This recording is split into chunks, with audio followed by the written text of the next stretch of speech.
ఇంట్లో భర్తలు వెళ్ళిపోయిన తర్వాత ఇన్స్టాగ్రామ్ పెట్టుకొని రీల్స్ చేసేటువంటి చాలామంది ఆడవాళ్ళు ఉన్నారు. వాళ్ళ దగ్గర అద్భుతమైనటువంటి ప్రతిభలు ఉన్నాయి. చాలా అద్భుతమైనటువంటి గొప్ప గొప్ప ప్రతిభావంతమైనటువంటి వ్యక్తులను నేను చూస్తూ ఉంటాను. కానీ ఈ ప్రతిభ ఈ డాన్స్ దగ్గర ఆగిపోతోంది, ఈ ప్రతిభ చెత్త మాటల దగ్గర ఆగిపోతోంది.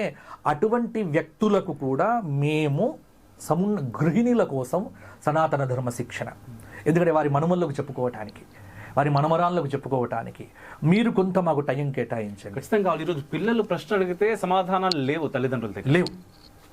దీనికి సంబంధించిన సాహిత్యం తయారు చేస్తున్నాం, ఒక కోర్సు రూపకల్పన చేస్తున్నాం, దీనికి సంబంధించిన పుస్తకాలు తయారు చేసేటువంటి ఒక మొదలు పెడుతున్నాం.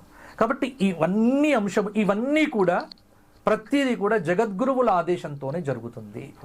ఇది శృంగేరి పీఠ జగద్గురువుల యొక్క మానస పుత్రికగా వారి ఆదేశంతో మాత్రమే ఇది జరుగుతుంది. ఏ పనైనా సరే మేము విధుశేఖర భారతీ స్వామి వారి దగ్గర చెప్పి ఆమోదం పొందిన తరువాతనే ఈ పని మేము చేస్తాము.